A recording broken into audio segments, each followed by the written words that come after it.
Welcome everyone to, this is our second webinar, Festival of Europe webinar, and the title of the webinar is Young Brits on the Future of Europe. I'm delighted to welcome our three guest speakers. I'm going to just say their first names for the moment: Olga, Michael, and Madeleina. We are going to go in order of Olga, Michael, and Madeleina. I'm just going to say very briefly what the Festival of Europe is about.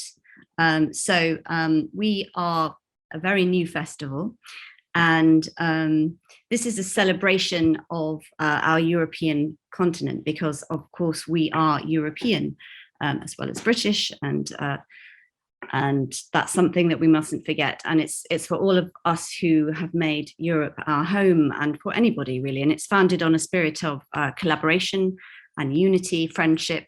And our strapline, our kind of raison d'etre, if you like, is building cultural bridges.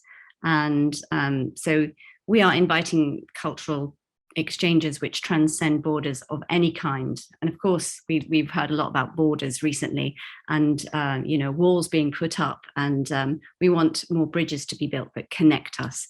And we are always going to be geographically and historically linked to Europe. So, and despite the fact that obviously we've left the European Union, there's more that unites us and than divides us. So that's what the festival is all about.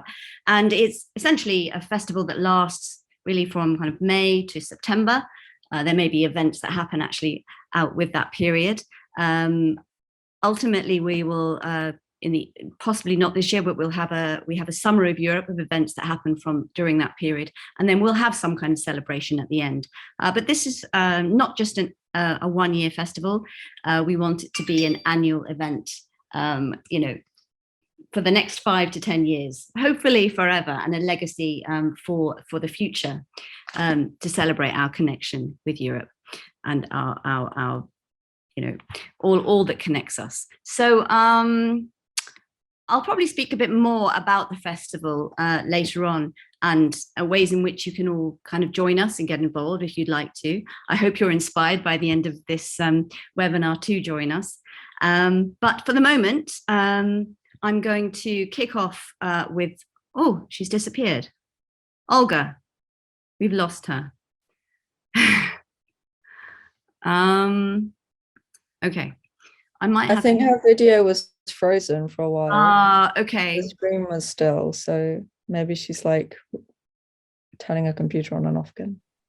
Well, okay, so shall I say a bit more about the festival? Maybe I should. Okay, so our patron, if you didn't know, one of our patrons, that is Howard Goodall. And Howard he may be writing this right now. He's writing a piece of music specially composed to celebrate our connection with Europe, to celebrate that collaboration, really. And the United Strings of Europe, which is kind of the artistic director, is Julian Azul, and they are one of our main partners, and they're doing a tour this year. And we launch our festival at Bylines Festival on the 29th of April. So yeah, next month, at the end of next month. It's very, very exciting, and that's going to be in London. I'll put a link to that in the chat while we're listening to our guest speakers. But we have a very exciting year, and I'll also share with you some of the events that we've got planned. And I'm hoping that we'll have a few more at the end of this discussion, and that I can, Madeleina and Michael have got some other ideas for the Festival of Europe and participation. So we haven't got Olga. So I'm going to kick off with you, Madeleina, if you don't mind. I'm just going to say a few words.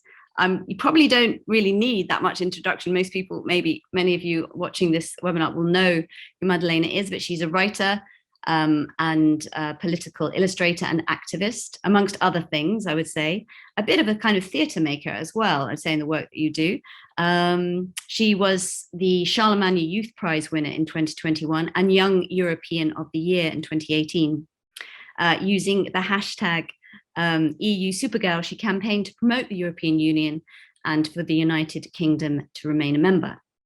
She's been interviewed on the BBC television show Daily Politics, BBC Sunday Politics, BBC Radio 4, Reuters and Euronews. And she's also appeared on panel debates for Channel 4 News and BBC Radio 4 political talk show Any Questions. Photos and articles about her campaign have been published in the Evening Standard, The Guardian, The Telegraph, Paris Match, French Grazia and La Croix. That's just a very small bit that I picked up from you from Wikipedia. But over to you, Madeleina, the question. So the subject is Young Brits on the Future of Europe. Just tell us a bit about yourself. Yeah, so I made a little presentation, which I'll share screen. I'll make you a host then. Okay. There you go. Because my campaigning was and still is highly visual, so it sort of helps to have the evidence to back up what I'm saying. So yeah, first I guess I will introduce myself and what I have done a little bit, and then talk more sort of conceptually about the why I take the approach that I do, which is creative campaigning. And how I think that can be used to engage the youth with not just sort of campaigns for European solidarity, but lots of other campaigns which affect citizens across Europe. So my background, yes, I started campaigning basically in 2016. I actually dropped out of university to campaign full time. And in 2018, I was awarded the Young European of the Year award, which is awarded by the Schwarzkopf Foundation, which is based in Berlin, but they run European-wide projects, including the European Youth Parliament, which is a great network for young people to get involved with politics. And they have a series of other awards and projects combating Islamophobia, combating anti-Semitism, and promoting European solidarity. And each year they pick a new young activist to give a platform to and to recognise their work. And they tend to deal with different issues. For example, Maria is a Roma youth activist. Yasmin, she's been campaigning on the right of women to wear the hijab, etc. So other things that I've done, I am most famous for my campaigning as EU Supergirl, as you said, but I'm also an artist, and I'd say the biggest art project that I did on the subject of Brexit was my Brexiles project in 2020, and this was with the grant that I was awarded by the Schwarzkopf Foundation. I found and interviewed 27 British expats who had moved to the EU because of Brexit. I wanted to document their stories, the reason behind why they left the UK, their feelings about their British and their European identities, and then to portray them in this slightly jarring and evocative cubist style, where the colours are selected in order to represent things about their sense of identity. And what you'll notice when you look in depth at these paintings is that a lot of them have chosen colours from the flag of the country that they moved to. So there's this idea of flags and colour schemes representing people's identity, which I thought was quite interesting. So that's kind of how art can be used for campaigning. I also, in 2019, completed a tour of the EU with a grant from the European Cultural Foundation, and I produced a lot of artwork during that tour, which was published as a book. And also I interviewed activists from across Europe, young activists, about why they were standing up for Europe, and turned it into this documentary. And I submitted it for the Charlemagne Prize, which I won in 2020. Although the prize ceremony wasn't till last year because of COVID. And then finally, there's this Young European Video Award, which I would like to highlight is still open for submissions. So if anybody who's a young video maker wants to enter it, go and find that. I'm on the panel this year, the jury panel.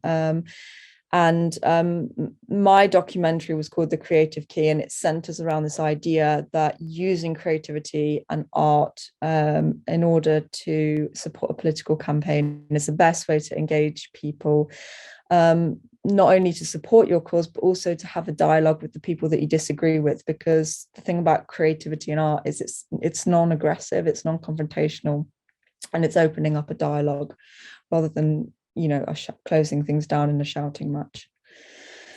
So communication campaigns which engage young people, I would say these are the five most important things. They should be fun, creative, emotive, empowering, and inspiring.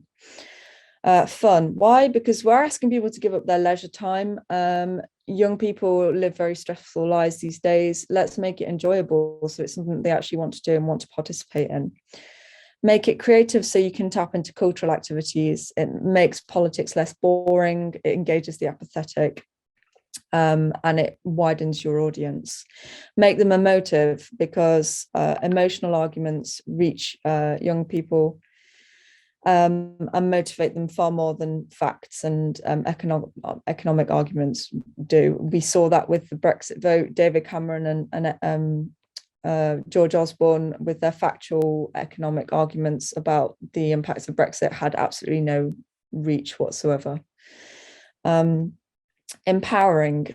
I think it's really important that we actually give the platform to young people to speak for themselves, to explore their own ideas and their own express their own visions for the future, rather than patronizing them and talking down to them and telling them what they should think. And also, the communication campaign should be inspiring. We're not just trying to motivate them into action, but we're equipping them with knowledge and the skills that they will need as activists to stand up for their own beliefs and the needs of their generation. Only young people themselves know what they need. So here's some pictures just to kind of illustrate the approach that I took, the impact that it had. And you'll notice it's very colourful, it's very positive, and it was uplifting at a time when a lot of people were just completely fed up with hearing about Brexit on the news.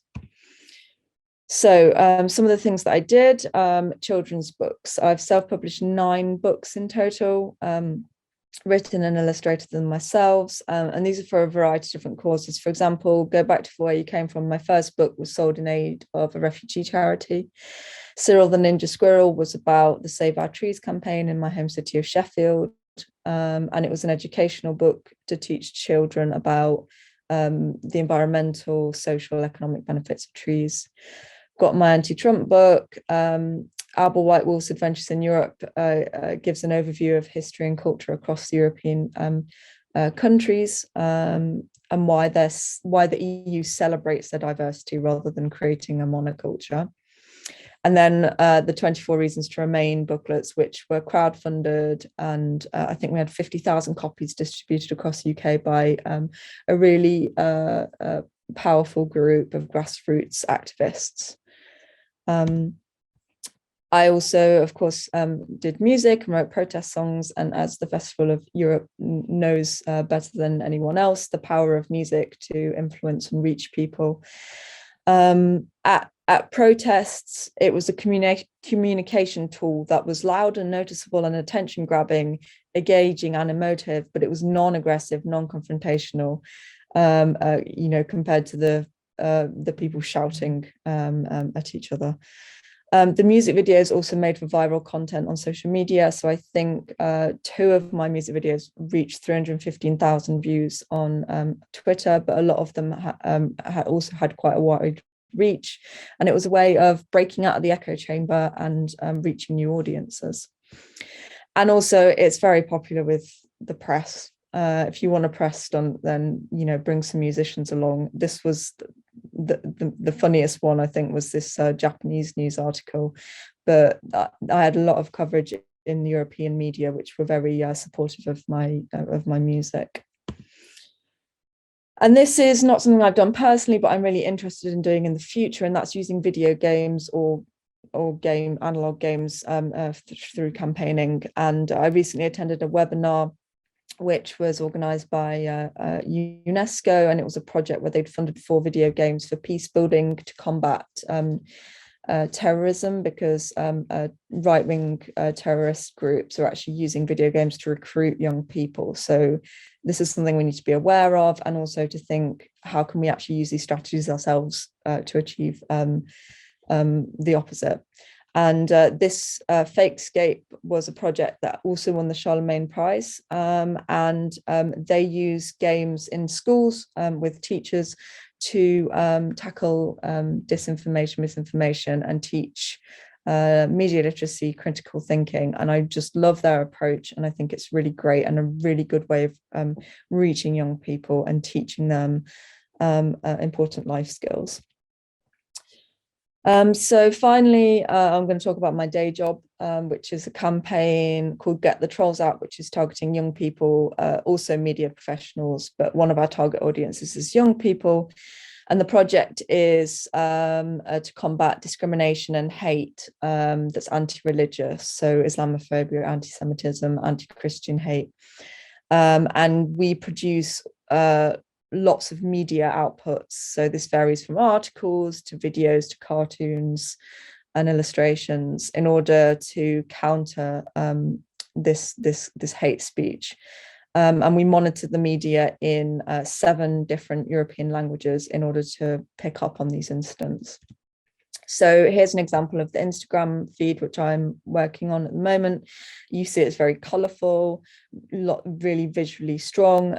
There's a lot of text for Instagram, which I'm always trying to find this balance of there being enough text in order to provide context and make the arguments, but it leading with the visuals, because visuals is how you reach people, particularly on Instagram, particularly young people. And our campaign has been very good in terms of the audience percentage of reaching our target audience of the youth. And you can see I produce the illustrations and videos, as well as these kind of infographics and debunks. And I think that it's really important when we're thinking about how to build campaigns forwards and engage young people, that we're building networks of young people and we're linking them together. I saw with the Remain campaign after the Brexit referendum, there was like a real fracturing, not just of the campaign broadly, but also of the youth campaigns not working together. We saw separate movements like Students for the EU setting up, crowdfunding their own things, people not working together and therefore not achieving impact. And I think it's really important that if we're talking about a campaign to rejoin the EU or to build connections back with our European partners in the future, that we're linking together, we're working together, we're collaborating. And I would always encourage young people to participate in the Young European Movement, or European Federalists, the European Youth Parliament, all of these movements which give them opportunities to meet each other, to have those really mind-broadening conversations, to travel and learn from each other. So what is the future of Europe for young Brits? Well, we overwhelmingly voted to remain. So I would say it's reasonable in 10 to 20 years to say that the demographic shift would be make a campaign to rejoin a realistic prospect. And actually, the actions of Russia invading Ukraine could potentially galvanize that European solidarity faster than otherwise. And young Brits should continue to get involved in these pan-European networks and build those bridges and express that European solidarity and remediate the harm that was caused by Brexit. So I'll stop sharing now. Brilliant. Thank you, Madeleine. That was fantastic. Now, I saw a longer version of that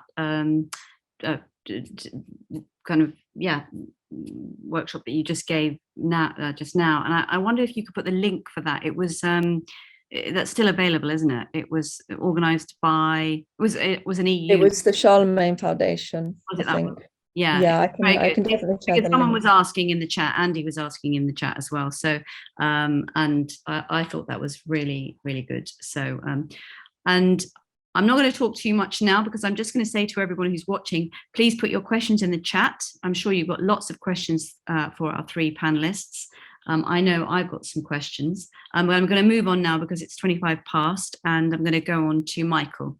Olga, we'll come to you at the end. It's good to have you back. Do you want to me to share the screen? Are you already co-host? Shall I make you co-host now? Yeah, if you can, I'd love to share a presentation as well. That will be a bit more interactive than my face.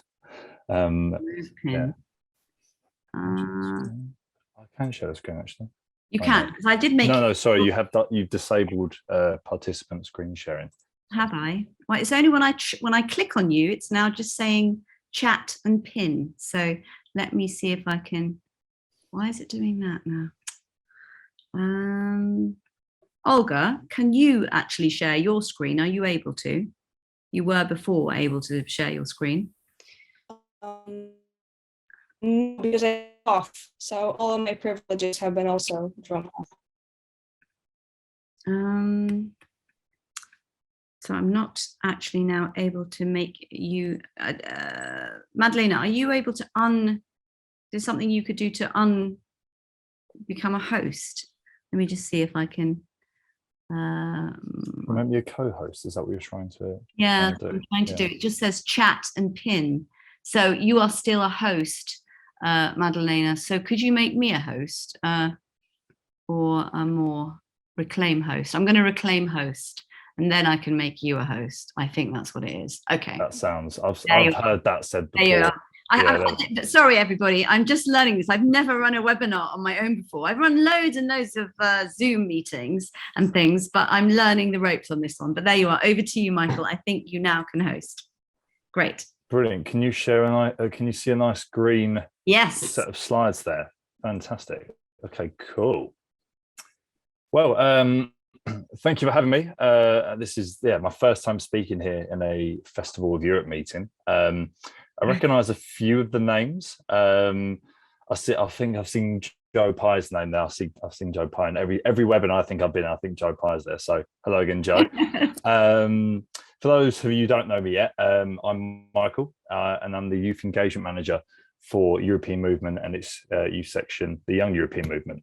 And I'll try to be economic with my language here, as nice to get to the sort of the more interactive Q&A section.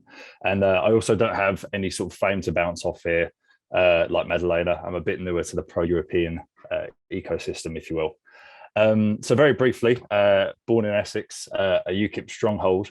I'm now based in London as a European Movement and YEM's Youth Engagement Manager.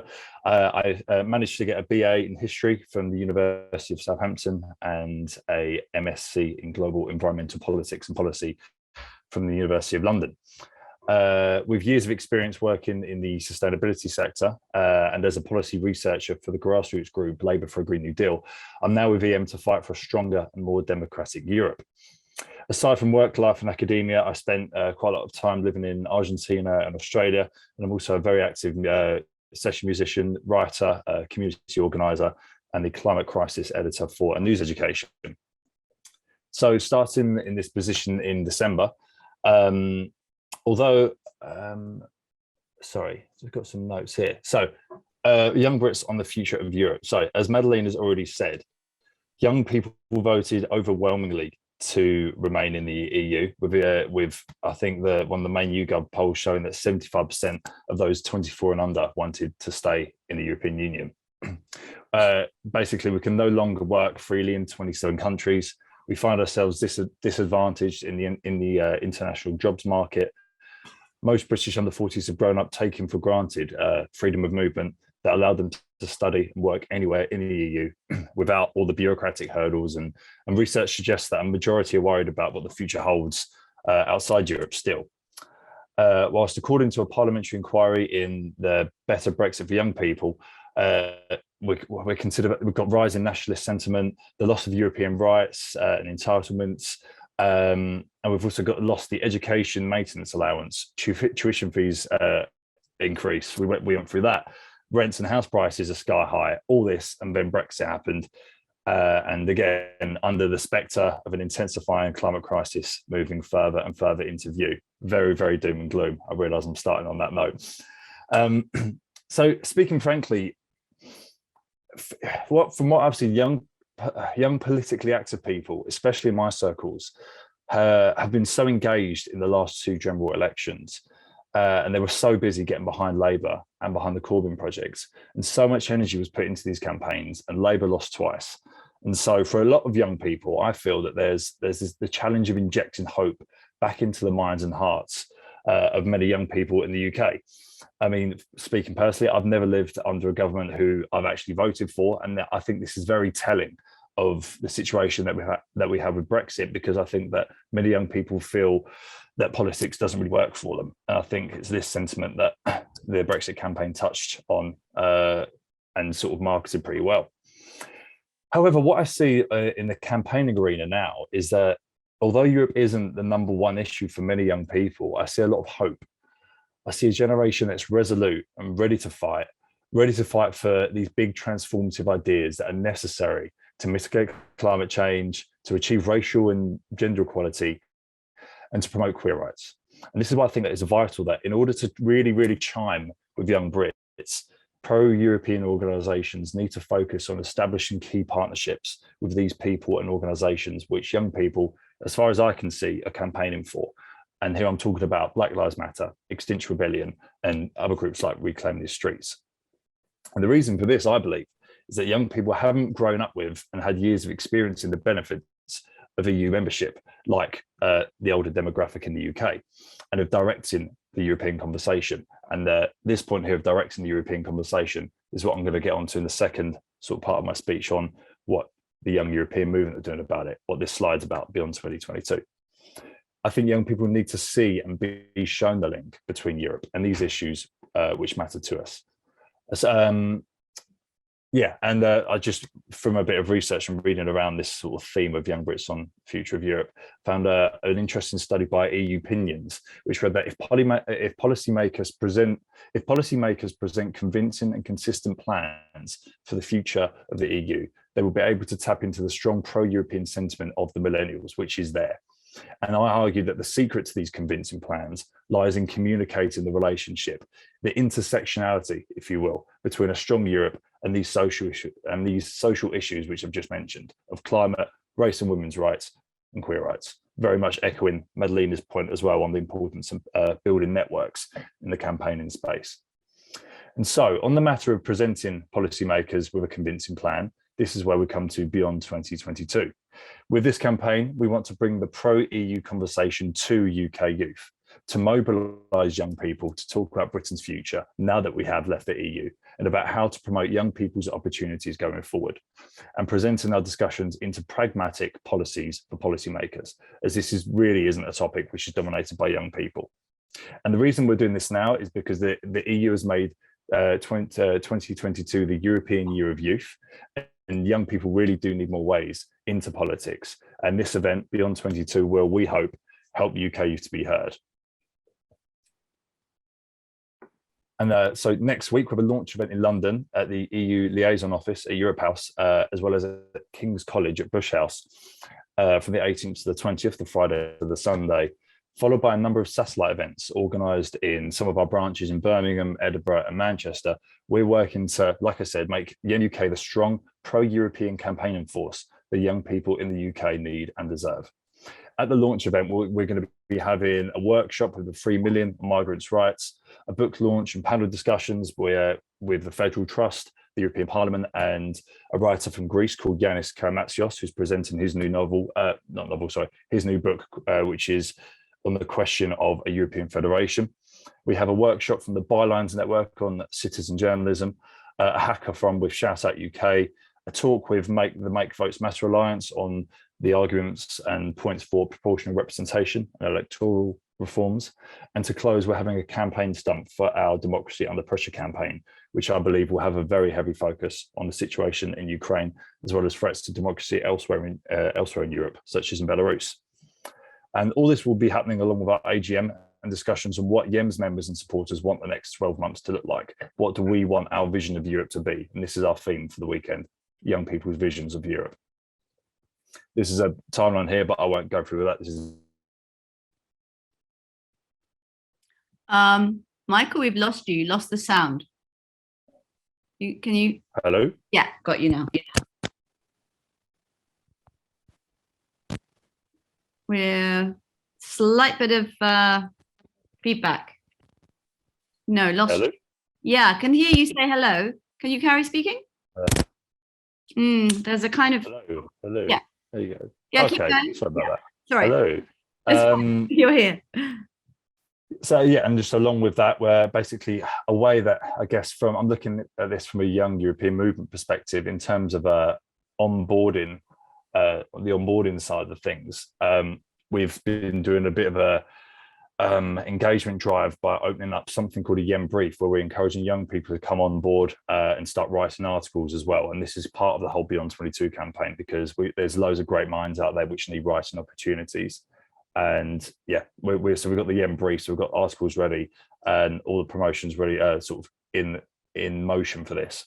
But a crucial thing here is that in the longer term, going back to what I said at the start about our relationship, young people's relationship with policymakers, in the longer term, we want to produce 2 reports that we think could be of really good, like a lot of use to the pro-European sort of space. One is basically on the most effective ways to reach out and engage young people with this concept of the future of Europe and the EU. And a second policy report on the policy demands which young people have for the future of Europe. We're going to be having policy workshops and basically trying to understand exactly what this delegation of young people actually want to see at a national and at a European level. I've got these slides I'm happy to share around afterwards, and if you're able to share this around your networks, that really would be amazing. If you have any questions about this, I'll happily take them afterwards, but I'll leave my email in the chat. And yeah, well, we've also got a crowdfunder. So I think Julius would kill me if I didn't mention the crowdfunder. So so yeah, I'll leave the link to the crowdfunder. He'll be watching you. No, he's probably watching me right now under a new name. I know he is. So yeah, I'll put the crowdfunder and my email in the chat, and yeah, it'd be great if you could support in any way. And yeah, thank you for having me. And yeah, it's been lovely to talk, and I look forward to taking some questions. Thank you, Michael. That was absolutely brilliant and really tied in perfectly with Madeleina's introduction. If you could put any of the link to that wonderful, is it one day, did you say, workshop next week? No, so we've got Friday to Sunday. It's a weekend long event where we've booked a hot big old Airbnb out for people in London, which is actually full now, so we need to book another one.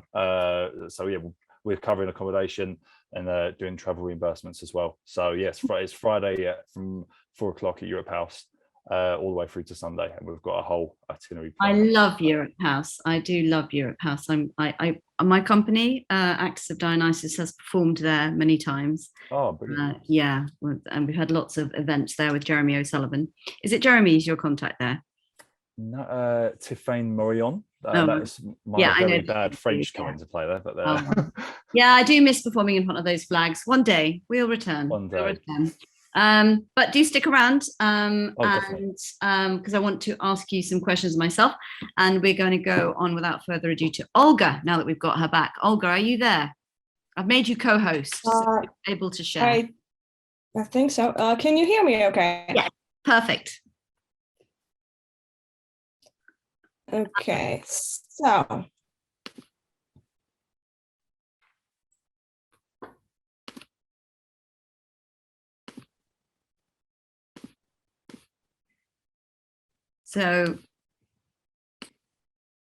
Michael, just while Olga's setting that up, do send first of all, please send me some stuff, some info, and I'll put that on social media. I'll share that on our Twitter accounts. Brilliant, thank you so much. Okay. Olga, brilliant. All right, can you all see the screen now? Is that perfect? Okay, cool. Let me try to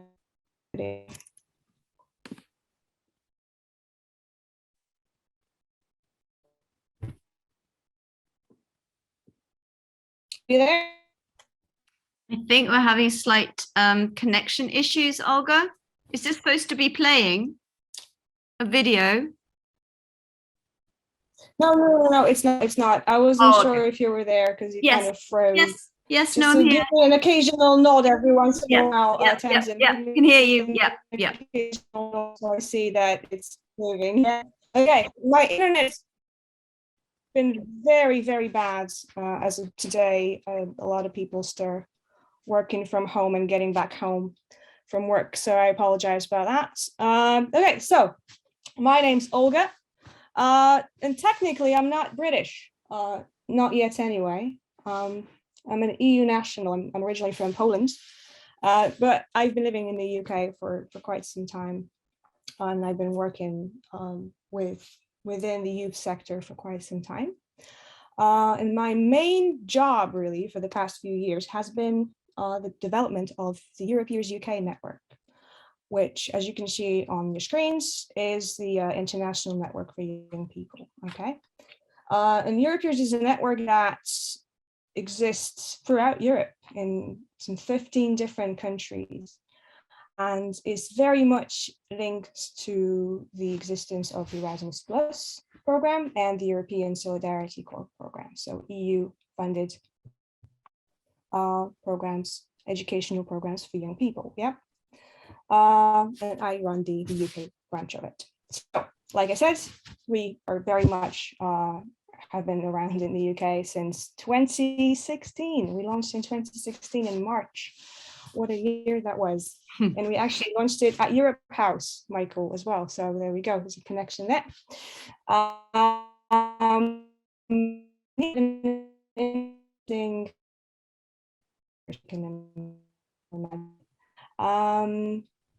And the network originally started in Germany, and it was a vehicle to promote European educational programs. Okay, so in order to promote Erasmus Plus, what was then called the and things that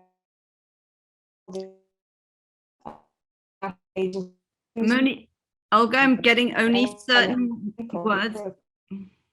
Put on and Europe. In the UK, the network is open to young people aged 16 to 30 from all kinds of different backgrounds, both sort of academic, educational background, or no educational background in terms of uni and stuff like that. We have members all across the UK, all across 4 countries, all different regions. We're all about supporting young people's personal and professional growth through international experience, however broadly you'd like to understand that.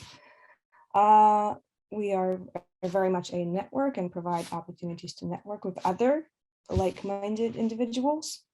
We're also passionate about international education. And we very much support young people to run their own activities in their own communities and promote internationalism within their own communities. And on the international level, the Europeers Network exists to train young people, to support them in their growth on an international level, to connect them with their peers in different countries, to encourage them to run activities together, and just to strengthen that European cooperation and to build on those partner networks. So 2 levels, but actually 3 levels, because also obviously UK, international, and local level. Right, but what do we actually do as Europeers, you might want to ask? Like I said, we connect internationally minded young people.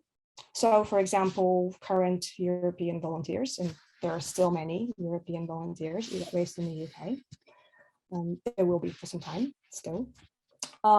We are avid storytellers, so we share our personal and stories from our international experiences in Europe and in the UK, which try to educate others about the importance of international experience for personal and professional development.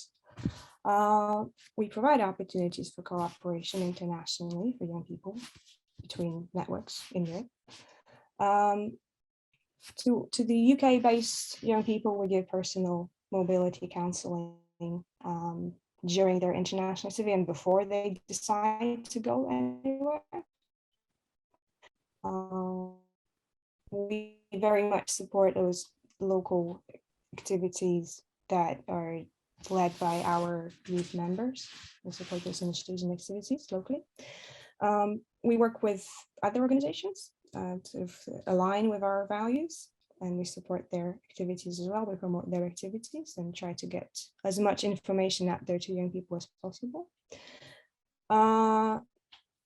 A lot of our activity happens online, so obviously we support that as much as possible through various different networks that exist online, various different campaigns that are happening online at the moment.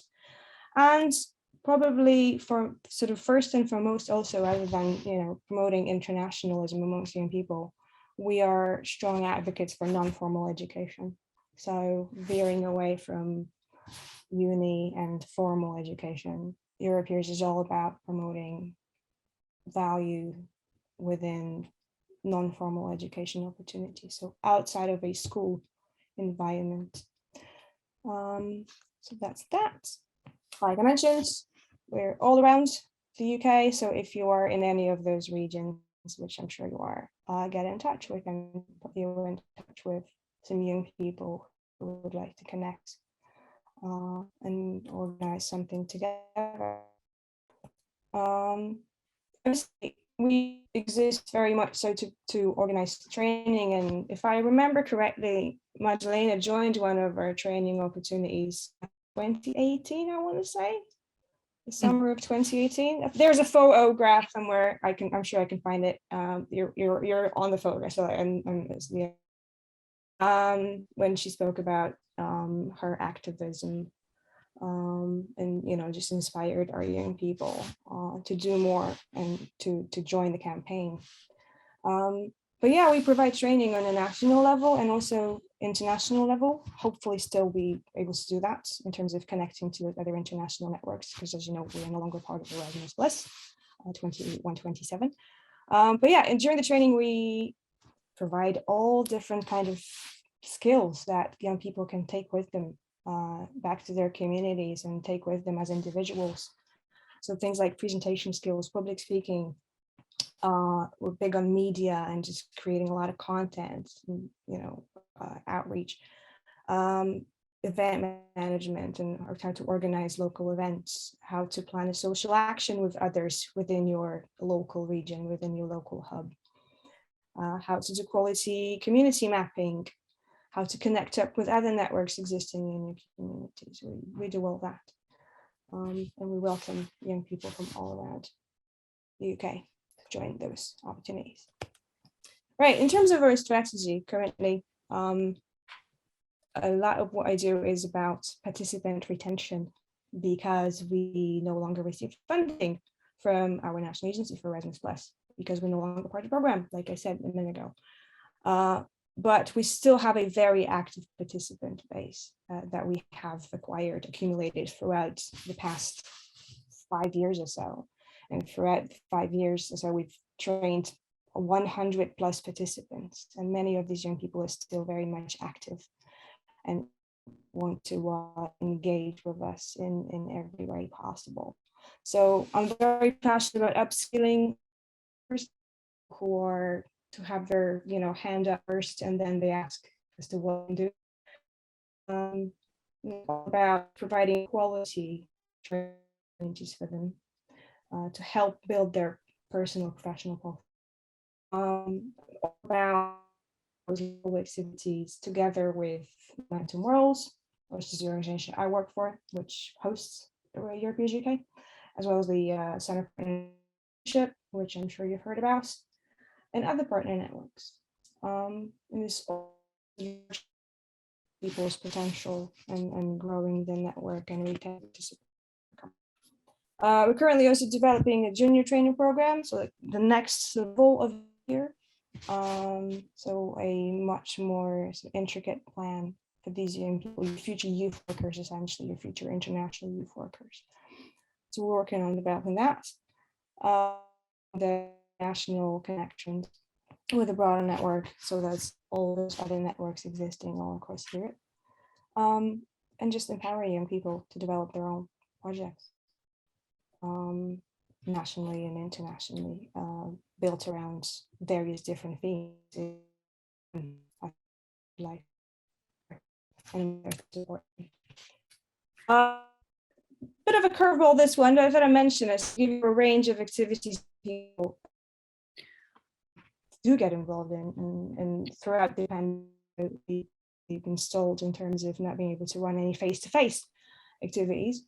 We had to create this with the help of young people over in Chesterfield College, and this is our virtual space, which I encourage you to explore. If you can access our website, or you can browser, have a look around as to what the young people with, because they want it. And we said, of course, absolutely, you should do it. This is another way to engage a younger audience. I encourage you to have something different, and partially this is how I like to go in a lot of ways in terms of the younger. Oh, yeah, I was worried that was going to happen. So we've lost Olga. She was going in and out. Can everyone, can you guys hear me, Olga? Yeah, it's kind of intermittent. Olga, we lost you. Do you have that? Was that your last slide? I can't hear you. Got one more slide. Because I'm wary of the time. It's 10 to 8. If you have if you share it quickly and then we finish off, because I just want to put it out there in the chat. We've got one question at least, but it would be good to have a couple more questions. So our audience who are watching, please have a think. If there are any questions you particularly want to ask either Madeleina, Olga, or Michael, please frame them in the chat now and I will ask them at the end. Olga, if you can just wrap up your speak, and then we'll have time for questions. Yep. But I think absolutely. Can you hear me okay now? Yeah, but you were kind of cutting in and out a bit. So did you just want to tell? Okay. Yeah. How about now? Yeah. Okay, great. Erasmus Plus. I was wondering. Yeah, okay. So quickly finish. Just quickly finish this off. I only had 8 slides. Just a few points as to why European thinks we need to be in Erasmus Plus. So it's all about upskilling young people with really the age range of 13 to 30, which is the age range that covers Erasmus Plus. So you get 17 years worth of investment in young people, at minimum, really, because if you think about those young people going in careers in education, they get a lifelong access, potential opportunities and training and upskilling, just bettering their qualifications overall.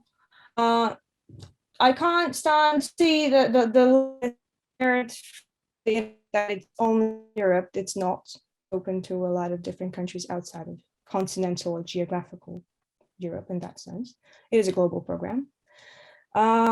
It does promote opportunities for various different individuals who you would not immediately think of as beneficiaries, but they are. It does provide opportunities that don't exist elsewhere. It's not something that you can easily replace. Immensely, it gives young people and professionals an advantage on the job market. Talk about building bridges. I can't think of a better example of a program, different generations, nations, and people in general. And in terms of quality, I just don't think that there's anything that we can compare that exists on the market in terms of the range of opportunities, the involvement of language and learning of another language or foreign languages, experience, and immersing young people in another culture and a true exchange of cultures that is facilitated or nurtured by Erasmus+. If you'd like to get in contact with Europeans UK, this is our website. So you can find us on social media. You can check out our YouTube channel, our podcast, all of that. And that is my email at the bottom of that page. I'm happy to answer any of the questions you might have. And that is it for me. Olga, thank you very much. Thank you. Brilliant. Now, just as you're on the topic of Erasmus Plus, you didn't. I see you probably rather deliberately didn't mention Turing. What's your response to Turing in terms of as a comparison to Erasmus Plus and what we've lost? Could you name a few things? I know that I knew I was going to probably ask this, Olga, but yeah, what are your thoughts on that? Are there any advantages to Turing at all? I think the only advantage would be to a large, well-established educational institution like a university. Okay. So there is no plus. There is no plus in Erasmus. In Turing, sorry. No, we're losing you again, I'm afraid. All right. I've lost you. There is no plus. How about now? Yeah. There is no plus. It's only a Turing scheme is a program that only can be run by educational institutions, schools, universities, higher educational organizations, all that kind of stuff. It cannot be channeled through your non-formal settings. You can't be channeled through your regular routes, such as a youth club, for example. If you compare the budget, no compare, okay? So you can only really reach a certain demographic, and that demographic will be based at a educational institution like a university. I know that one of the selling points of Turing is that it's a truly global, truly global program. Well, so was Erasmus Plus. Yeah. So I actually know. At the moment, you probably have heard that. Olga, I'm just going to bring in Madeleina because you're frozen at the moment. Go on, Madeleina. I was going to say that, so I'm working at the moment, because I also work for an arts charity, and I've partnered them with a project that's received Erasmus Plus funding, which is called Destructura. And this is a group of young artists who they come from across Europe. And tragically, one of them's actually Ukrainian and one of them's Russian.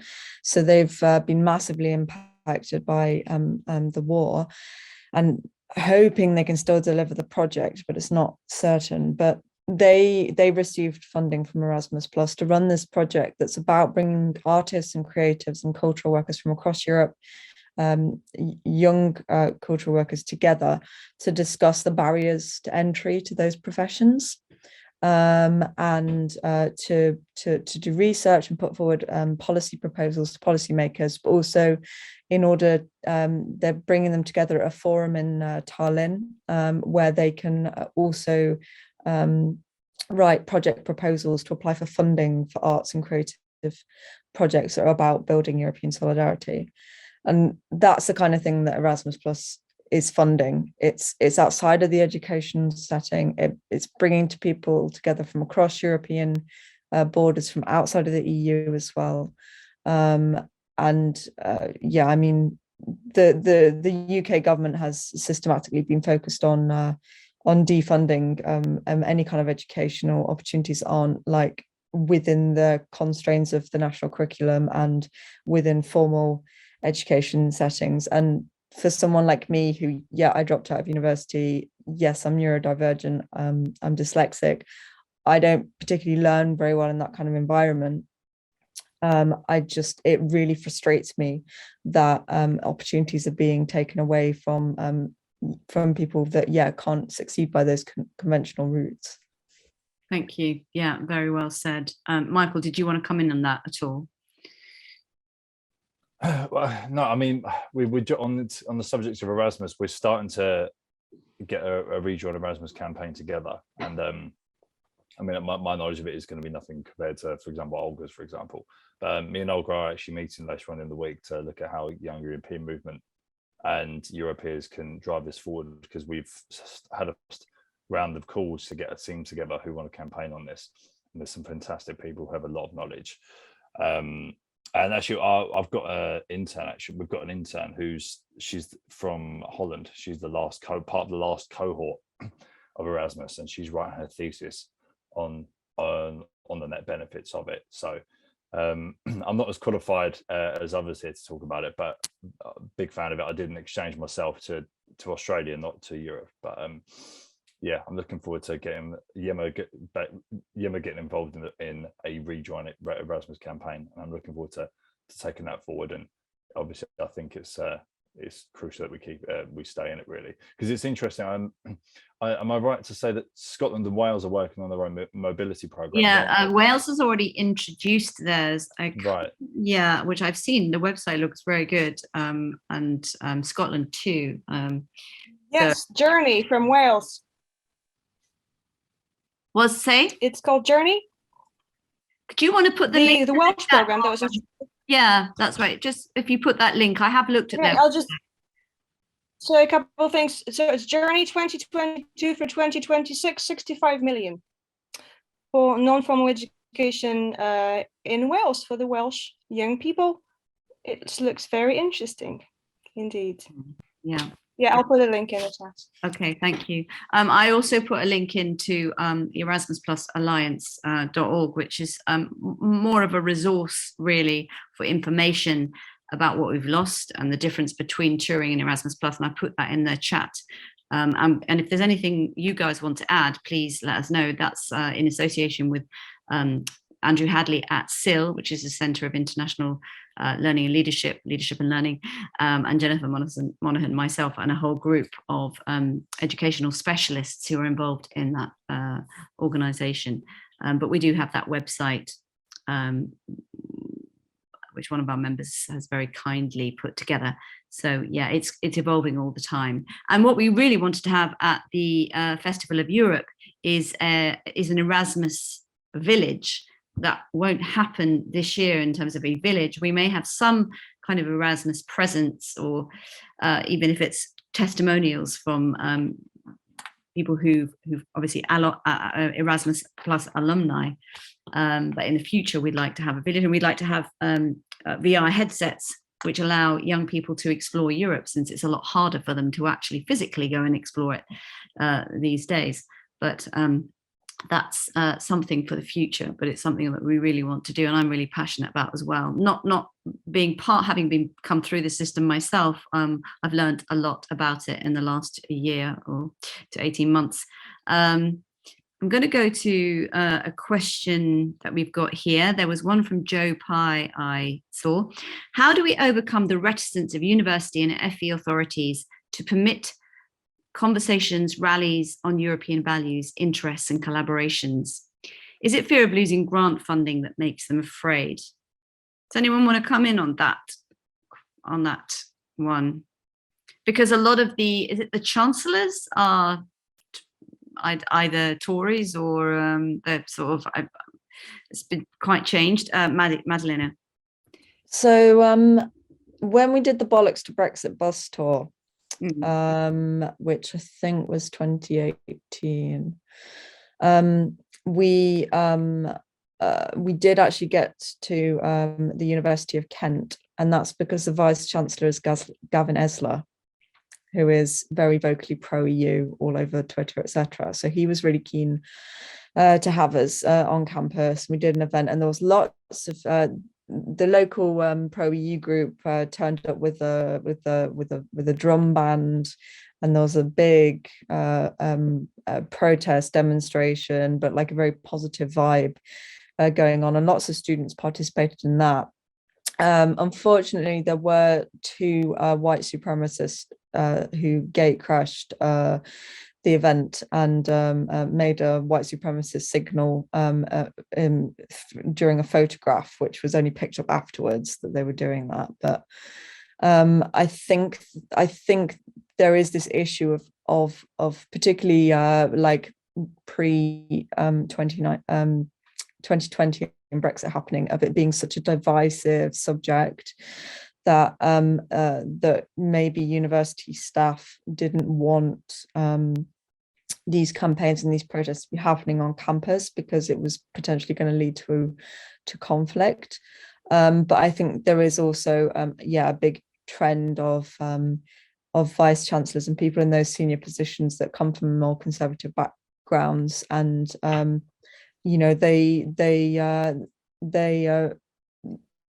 lot of universities are kind of over a barrel by the government now, withdrawing funding from arts and humanities subjects, and I think they would not be willing to jeopardize that by allowing protests and campaigns to happen on campus. Do you think then that there's a that's really for students not to be able, or is it the university actively not to promote that? Do you think that if it was students themselves, do you think that would still be something that was policed or prevented? Because we've seen obviously a lot of this in what's been happening in Florida recently with the change in law of not being able to promote homosexuality, and the students have been really inspiring and really taking that new law to task, and that's having that's the thing that will change that law. That's the thing in the end that will make them change. You'd hope anyway. I think if the campaign's coming from the students itself, they would be a bit. It would be a lot more difficult for them to police it and to shut it down. Yeah. I think the main issue is it's external campaigners, sure, external groups who are trying to come onto what is university property to influence the students. That's when it gets shut down. So I think the best approach basically is to mobilize the youth, but as this whole conversation is about, how do we actually do that, and how do we tackle youth apathy? Yeah, sure. Well, I mean, I agree with you in terms of what you were saying about campaigning, in terms of the 5 or so things that you mentioned that you want to, in terms of the visual image, fun, creative, emotive, empowering, and inspiring. In terms of that messaging, you're very good at really having very strong messaging. And as an artistic director of a theatre company, our marketing has always been uniquely strong. In fact, when we were at Edinburgh a couple of years ago, the Fringe, we were shortlisted for our poster image. We won a Fringe first for the show as well, which was very, very striking. And I think that's something that is very, very important to get that really clearly across, because social media is so and TikTok and Instagram, everything is about visual messaging these days, much more than it was when I was your age, much more. But our company's been going 25 years, so and I think that the actual marketing of images has always been very strong, but having to adapt to that. What would you say, I mean, was the singular thing, the one thing of those 5 things is the most important thing, or can you not really,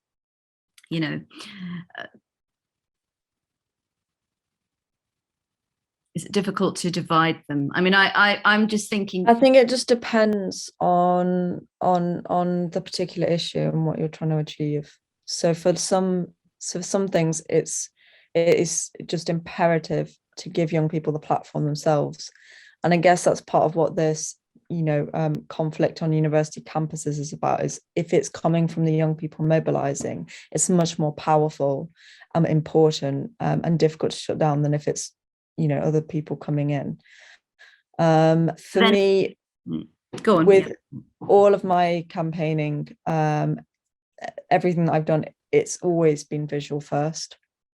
That is the one, even with my performing and my music, the music was so much more about the lyrics and the message I want to get across. But the only way to get people's attention in the first place, so that they actually listen to what you have to say, is to be noticeable. And if you've got a visual that is striking and it's memorable, then that's really the way that you're going to get people talking and you're going to engage them. I'd always say visual first. Yeah, great. And I think if you look at the campaigns that have really ignited young people, they are climate action, and Black Lives Matter, the two big things. And so maybe the bigger avenue in is the disadvantages or the negative effects of leaving the EU on particularly climate change. I would say that, you know, the government can opt out, certainly the UK government. I don't trust, I'm not saying that the EU is perfect either, and necessarily that they're not going to be investing in fossil fuels somewhere along the line. I'm sure they are, but our government certainly is, you know, one hand doing COP26 and the other one opening a refinery in Cumbria, or you know, so a coal mine in Cumbria or whatever. So yeah, I think that's possibly one way to really, that's the kind of way to kind of access young people, possibly with that kind of messaging.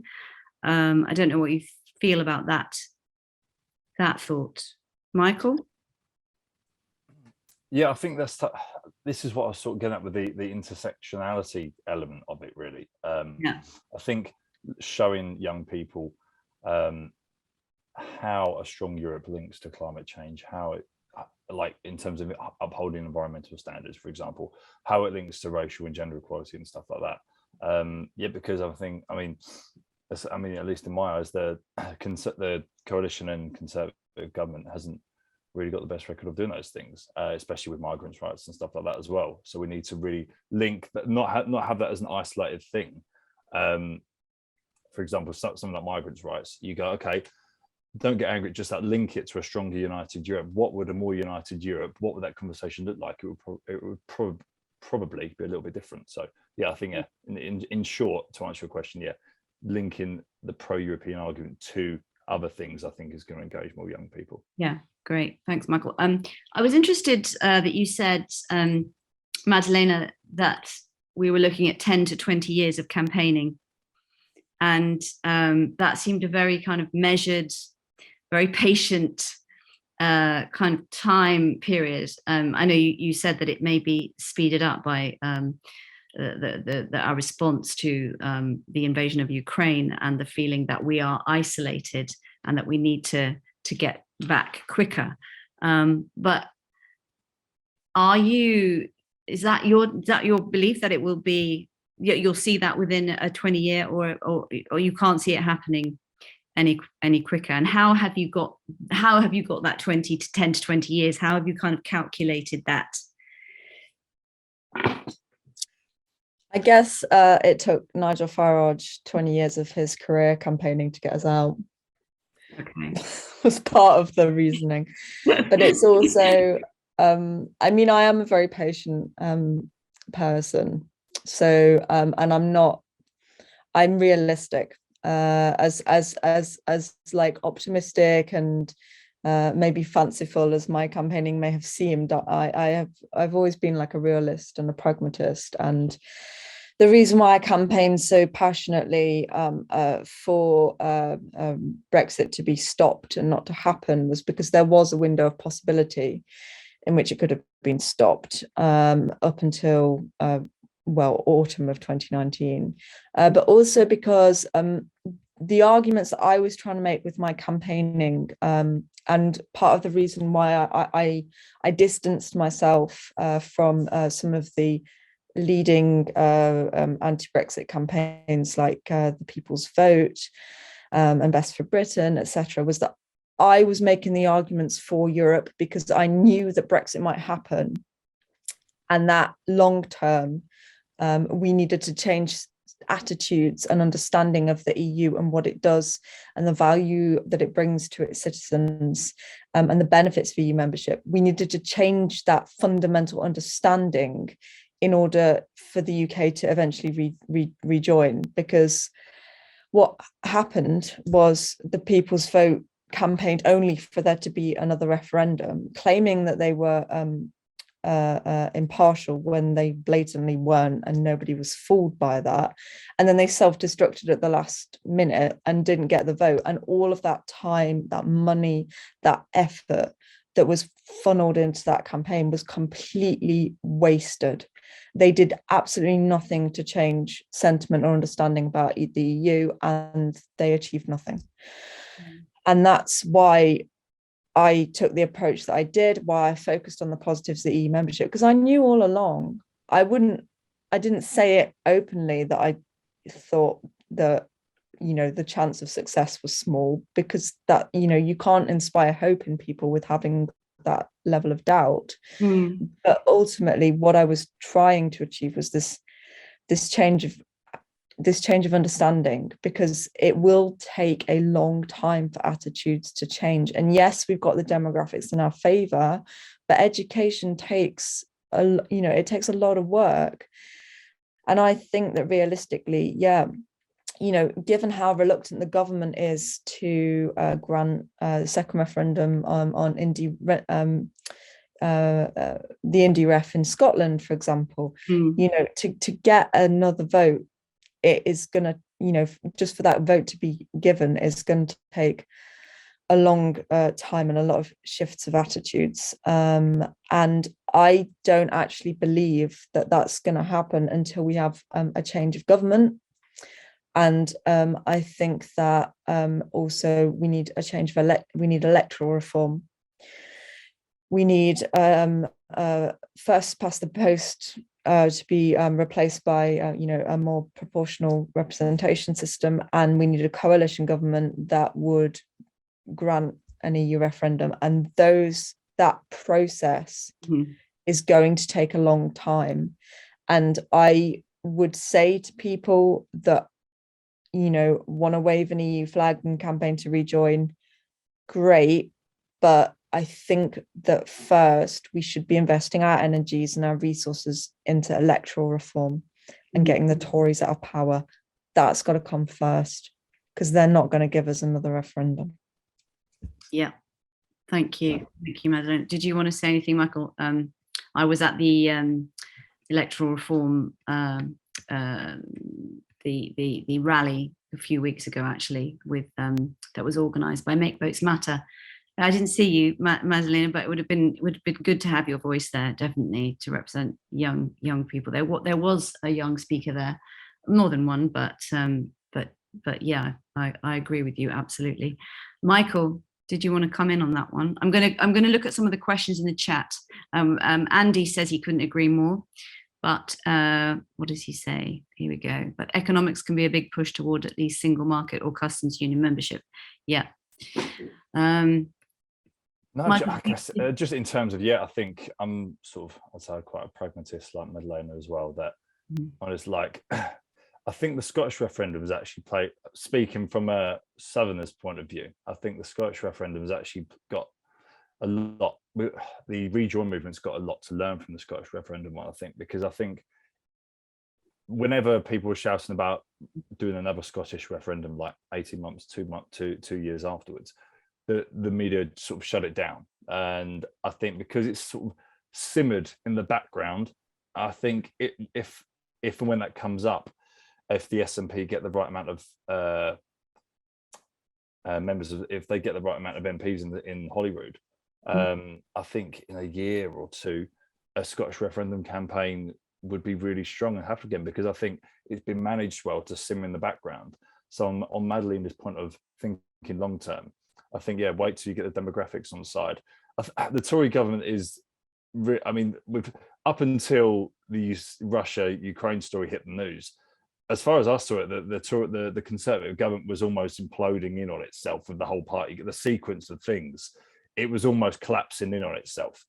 So I think, just time is the answer. And let it simmer in the background. And this is where, for example, this network here is really important for keeping that narrative simmering in the background for when the iron's hot to strike then. And I think, I mean, unless a complete ideological shift happens, I don't see it happening under a Conservative government. I mean, in my eyes, the referendum happened in the first place because the Tories were so out of touch with their voters. Cameron called it because he was complacent, I think. So I think you would need a change in government, whether that is a strong Labour Party or a coalition, that's yet to be seen. But I'd say time and let it simmer, and we've got to keep it simmering. Thanks, Michael. Well, of course, the government had a get out of jail card free, didn't they, with COVID, and then with the invasion of Ukraine, because we completely forgot about Partygate, or well, I haven't forgotten about it at all. It happened, and we thought he was going to go, and some of us did, but of course he's still there. I'm going to ask some of the questions that are in the chat, because I've been a bit naughty in asking my own questions because I'm so excited to have you guys. Everyone, British and EU citizens living in the UK, is this a question? I don't think that's a question, actually. Things that he showed, and yeah, no, that's from Christine Mitchell. Okay, a question. What type of events and activities do you think might energize young people most I was going to ask this question, Andy, great, you did it instead. If presented by the Festival of Europe, do you feel there are aspects of the European experience that young people already miss, or perhaps might not yet realize they want and should be more exposed to? So before you answer that question, I do, because before I know we're at 8:20, and before I lose you, I do want to have all of your input into the Festival of Europe and to be involved. There's a question from Andy on that subject, so we will talk more on that subject at another time. But please do have a go at answering that one. If I might just jump in on that quickly. Yeah. I think coming from a musician background, it goes without saying, I'm sure we've all read about how much Brexit's affected the music venues and our music industry, right? We've got one of the strongest on earth of music, all sorts of music scenes. And I think in terms of if you want to reach out and bridge the gap and build a bridge, if you will, with other key networks, I think it's music venues and the music sector, live shows. It sounds like everything that Festival of Europe and Howard are doing is great. And I think that it should stretch beyond that genre, go to other genres, live music, DJs, everything like that, because that's what young people, a very high percentage of young people do every weekend, if you will. So I'd say reaching out to stuff in electronic music, institutions like Boiler Room, stuff like that is going to be really good in getting that message out there. And yeah, I'd say that's one good way of doing it. Other stuff, book launches and festivals as well, trying to get in on book launches with interesting authors and stuff. But I think music venues is the main thing to do. I think maybe young people's book forum, like literary festivals. Literary festivals for young people and young writers, maybe from the age of maybe 16 to 25 or something. Definitely, I don't know if there are any book festivals for young people. No, I'm not aware. I'm sure there are some as part of younger festivals, maybe, but yeah. And so the second sort of part of an answer to that, which I was going to link to another question I saw in the chat about how do we engage more young people to vote. I think going to sports and stuff as well. I mean, if you take the example of like Marcus Rashford of the last 2 years, of what he's done is absolutely fantastic. And you think of how many young people would look up to someone like Marcus Rashford, right? I think trying to bridge over to the sporting gap, if you had that sort of, I know it's a sort of a shame, but in terms of trying to linking this to that question I saw in the chat of how do we get young people to vote, trying to wheedle out which sports stars are really, really pro-European. Because from what I've seen, it's more arts figures, more music, film and stuff like that. But I think if you had someone like Marcus Rashford, Jordan Henderson, big English football players, Gary Neville has become a man on the scene in the last sort of 18 months as well, hasn't he?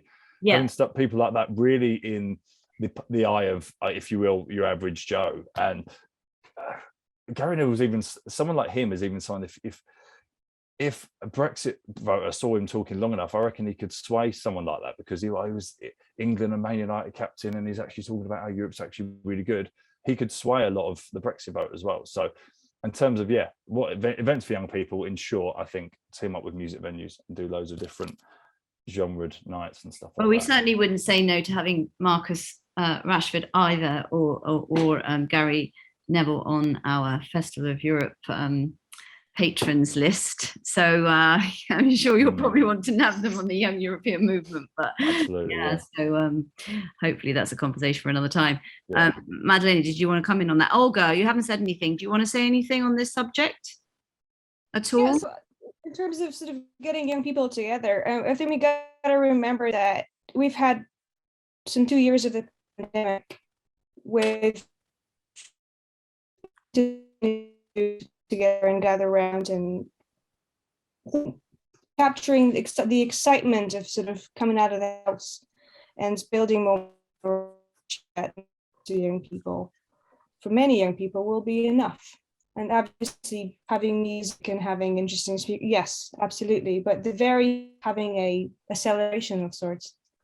I agree. I think we probably, us four, would be good to get our heads together for what we do for our finale, which won't be a big finale this year, but we will have something, and it probably will be in the north of England. I think it would be good to have, even if it's something a little bit bigger than our media launch at the National Liberal Club, something else perhaps in a more funky venue, and that would be something that we could talk about for later on in the year. This would be September, October. So let's talk more on that subject. I'm very much aware of the time. You have been absolutely brilliant. Have you got time for one more question, guys? I wanted to add something in. Oh, okay. Madeleina, what Mike was saying, actually. Go on. Because, well, when I was in Germany, actually, an artist who's based in Berlin organized this event that she asked me to perform at, and she managed to get a whole load of sort of celebrity or semi-famous people to show up, from famous faith leaders to famous politicians to also a footballer. And I found that really interesting because I felt like in Germany, maybe they're more able to support pro-European causes, whereas I think in the UK, because the Brexit issue is so divisive, it might be difficult to get sports influencers behind initiatives. But I have also been involved with initiatives that used sports in order to combat racism and in order to promote European solidarity. And I think it's a really useful way in also to reach people from disadvantaged backgrounds or deprived backgrounds. One of them was called Kick for Europe, and they were an anti-racism initiative that brought together youth from Spain, Germany and the UK, and I gave some workshops for them, but they were based at Sheffield Football Club and Lennart Stadion in Germany, and I can't remember the Spanish partner, but I think, yeah, tapping into sports is a really good way to reach a whole different demographic of young people. And another suggestion that I would have is, when I was invited to perform in Poland at a festival, which is called Opener, and it's kind of like the Polish equivalent of Glastonbury. It's a huge music festival where they've got big headlining acts. And what the European Commission did was they had like a satellite stall kind of, but it was like a really cool zone with like places to chill out, loads of freebies that were like really cool, like headbands and key rings and things. They had videos, they had games, they had activities, they had all these things, and there was loads of young people just go into this kind of chill out zone in this big festival. And it was located next to two tents which the festival owner had set up for NGO stalls and also for debates and political events, which is what I was invited for. So I think if you can kind of piggyback on already existing festivals and events, and have like a satellite stall or something as part of that, then it kind of also saves you on a lot of organizational hassle, and you're going to the audience rather than trying to persuade the audience to come to you, which doesn't always work. Yeah, brilliant. That's a great suggestion. That was called Opener, was it? Do you have a link to that at all, Madeleina? I can find one and share one in the chat. That would be great. What time have we got? This is not that many. We've asked quite a lot of questions. I think we are. Yeah. Is there a separate YEM website, or is it all through Beyond 22? Did you see that? That was Chris Hammond's. That was Madeleina actually answered that question for me. Yeah, okay. I just put a link to that. Oh, we both put links to the... Someone's asked, are there any particular MPs or peers who champion young people's desires to be part of Europe? I mean, they don't have yeah. much of a voice so much, do they? Like Dominic Grieve, obviously, and people like that. I mean, I honestly felt like a lot of the influential pro-EU politicians, whether they were Lords or MPs, they were more interested in talking over us, and they didn't want to like give us a platform to speak for ourselves. They just wanted to. They were just fighting. It was like a fight of egos of old white men. Yeah. Some of them from media backgrounds, some of them from political backgrounds, and it was for me, it was really disheartening, and to watch what happened with the pro-EU campaign in the UK, and then it all just blow up in the end, and it really left me feeling quite disaffected, demoralized, and not very hopeful that anything could be changed for the future. It's a very must have left quite a bitter taste in your mouth, really, for the fact that you had a voice and you had the ability to empower young people, and but that you at that time weren't given as much of a platform as you could have had. I was not connect. I mean, I was there on lots of people's votes marches, but yeah, I didn't really hear that many young speakers, if any. I can't remember. So I can verify. They also very tightly controlled the narrative and the message of what people were allowed to say on the stage and through their campaign, because they didn't want to be pro-EU. I remember having this ridiculous situation where I was asked, along with Mike Galsworthy, to try and stop the pro-EU marchers from waving EU flags where they were doing the photo ops for the press.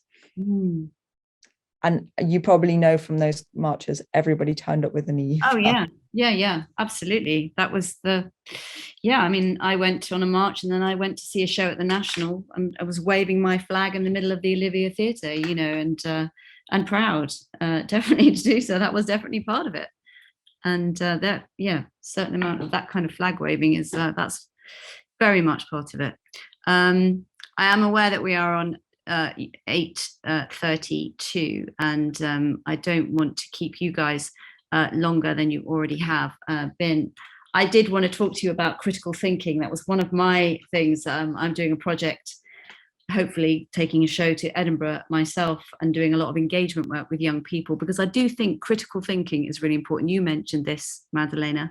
I think you may have met Michael too, I'm not sure, but that was question is, how do we engage young people when they've got so much of so many demands on their time? And I think in terms of, especially to do with social media and that kind of peer pressure of having to out present someone, yourself or someone else, in terms of the images that you give.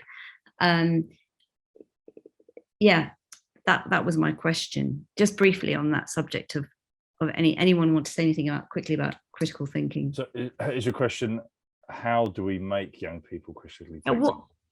What are the kind of tools that we can give young people to maybe make conscious decisions that will affect their future positively, and in terms of assessing what's true and what's false when there is so much kind of rubbish out there? I mean, it's an information war, isn't it? As Carol Cadwallader is saying, this is the big information war. Very good question.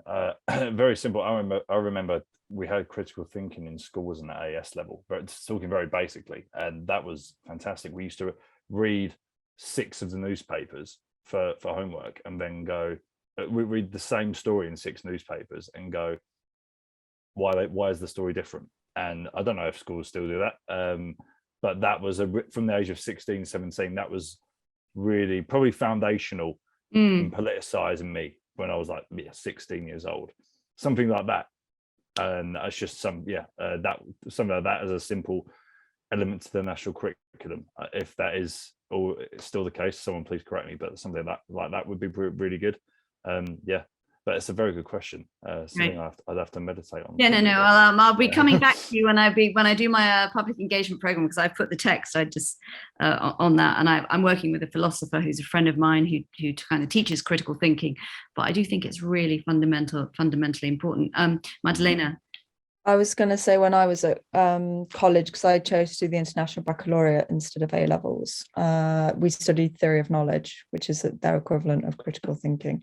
And I really enjoyed it, and it really opened my mind to epistemology, philosophy, and different ways of thinking, and also the strategies that like politicians will use to deceive you and manipulate you, and also like the media. And I guess what I was very frustrated with the media the whole time that I was campaigning against Brexit. I think there's a lot of problems with the press in the UK, and that's why I wanted this job that I currently have with the Media Diversity Institute, that is about tackling these, sometimes very, very subtle myths, stereotypes, tropes that perpetrate hate and hate targeting minority groups. And I guess that's kind of what we try to do through the Get the Trolls Out campaign, is to expose these myths and stereotypes and tropes that are being used, to teach young people also to be able to identify it when they see it themselves on social media, and to be able to call it out or report it, or block accounts that are perpetrating disinformation and hate.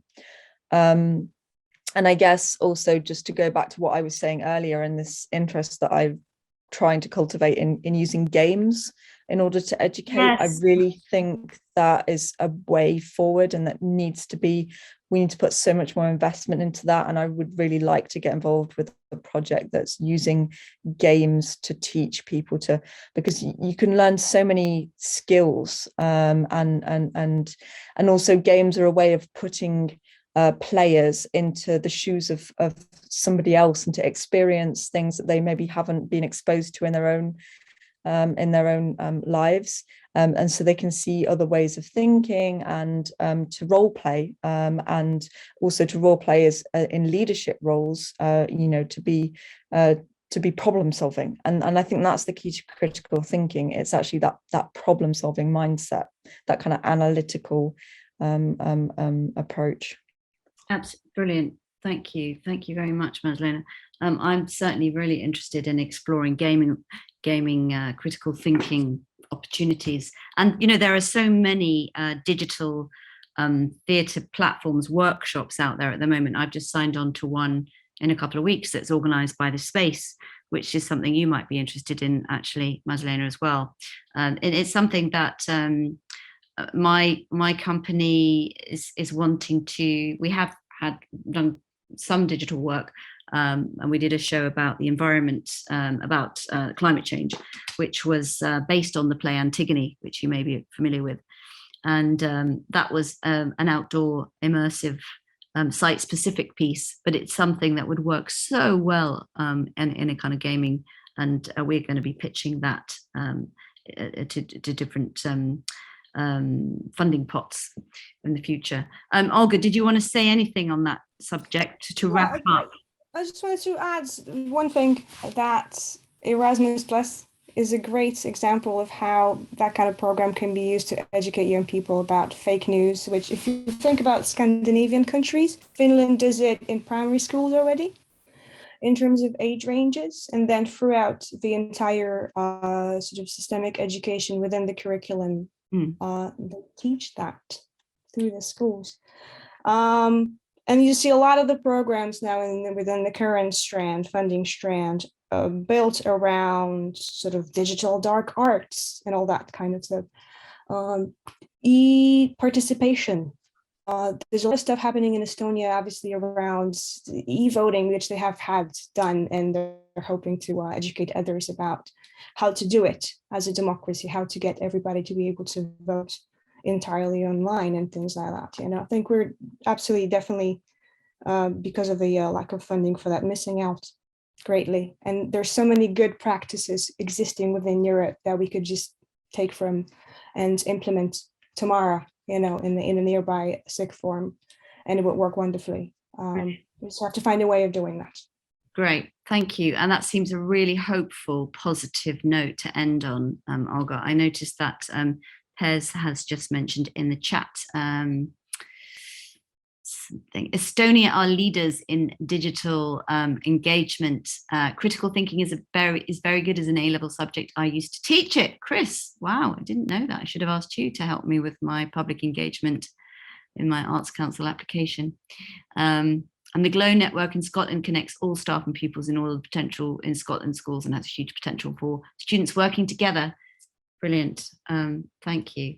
I'm going to draw it to a close now as a really good note to end on, and hold that thought about critical thinking, and let's have further discussions. I just want to take this opportunity to thank our three panelists, Madeleina Kay, Olga Ambrosiewicz, and Michael Anderson. Please do come back to us, because I want progress reports on this, because I really want to engage with young people in the Festival of Europe. It's really important, and see me as that channel to do that. So please get in touch, and seriously want to get you involved in the festival in some way. I know that we are co-badging your forum, which is happening in Durham, I think, Olga, later, if you've had any more information on that, and we'll be talking more on that. But Michael and Madeleina, let's put our heads together. And I think critical thinking might be, something that we can, talk more about. And thank you everybody for joining us. We've still got a crowd watching. This has been recorded and it will go out there. And sorry we had some technical issues at the start, but thank you everybody. And yeah, see you all soon, I hope.